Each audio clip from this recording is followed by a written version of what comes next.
என்னப்பா சீமான் அவர்கள் வந்து நிர்மலா சீதாராமனை சந்திச்சாங்களா? அப்படிங்கிற மாதிரி கான்ட்ரோவர்சி ஓடிட்டு இருக்கும்போது, சீமான் அவர்கள் அதுக்கு மறுப்பு தெரிவிச்சிருக்காங்க. உடனே கட் பண்ணா, இந்த பக்கம் சீமான் அவர்களும், அண்ணாமலை அவர்களும் ஒரே மேடையில. நானும் அண்ணன் சீமான் அவர்களும் ஒரே மேடையில இருக்கறனால நிச்சயமா அது கான்ட்ரோவர்சியல் ஆகும். காரணம் என்னன்னா, என்ன பேசுனீங்க? நேத்து யார பாத்தீங்க? இன்னைக்கு யார பாத்தீங்க? இது என்னை பொறுத்தவரை இதெல்லாம் தாண்டி நாம் அரசியலை பார்க்க வேண்டும். அதாவது சொல் தமிழா சொல் அப்படின்ற எஸ்ஆர்எம் வந்து தமிழுக்கான நிகழ்ச்சி ஒன்று நடத்திருக்காங்க. அந்த நிகழ்ச்சி மண்டலங்கள் வைஸ் 9 மண்டலங்கள் இருந்து பேச்சாளர்கள் தேர்ந்தெடுத்து ஃபைனல் அப்படிங்கிறது நடத்திட்டு இருக்காங்க. அந்த நிகழ்ச்சிக்கு அண்ணாமலை அவர்களும் சீமான் அவர்களும் ஒரே மேடையில் இருந்தாங்க. அந்த சேம் டைம் ஒருத்தர் புகழ்ந்துக்கிட்டாங்க அப்படிங்கிறது ஒரு விஷயம். அதாவது அண்ணாமலை அவர்கள் பேசும்போது எனக்கும் சீமான் அவர்களுக்கும் பெரிய வித்தியாசம் கிடையாது.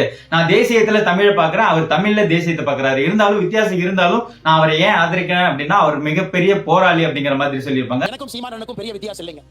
நான் தேசியத்துல தமிழை பாக்குறேன், அண்ணன் தமிழ்ல தேசியத்தை பாக்குறாரு. அவ்வளவுதாங்க வித்தியாசம். இருவருக்கும் ஒரு பெரிய வித்தியாசம் இல்லை. இருந்தும் எப்பொழுதும் அண்ணன் சீமான் அவர்களுக்காக தொடர்ந்து ஆதரவாக நான் குரல் கொடுத்துக் கொண்டிருப்பதற்கான காரணம் இன்னைக்கு அரசியல் களத்துல பாத்தீங்கன்னா அந்த நேர்மையும் நெஞ்சுறுதியும் குறைந்திருக்கிறது. அதே சமயத்தில் சீமான் அவர்கள் பேசும்போது தமிழ்நாட்டுல பாஜக இருக்கு வளருது அப்படின்னா அதுக்கு ஒரு காரணமா இருக்கிறது என்னோட அன்பு தம்பி அண்ணாமலை அவர்கள் அப்படிங்கிற மாதிரி அவங்கள புகழ்ந்து பேசிருப்பாங்க. பாரதிய ஜனதா கட்சி என்ற ஒன்று தமிழ்நாட்டில் இருக்கிறது, அது வளர்கிறது என்று தன்னுடைய செயலாற்றலால். இருந்தாலும் இந்த விஷயம் கான்ட்ரோவர்சியலா ஆகும்னு தெரிஞ்சு அவங்க கலந்துக்கிட்டது காரணமா சொல்லப்பட்டது என்னன்னு பாத்தீங்கன்னா தமிழ் அப்படிங்கிற ஒரே ரீசன் தான் சொல்றாங்க. நீங்க என்ன நினைக்கிறீங்க இந்த சந்திப்பை பத்தி அப்படிங்கறத சொல்லுங்க.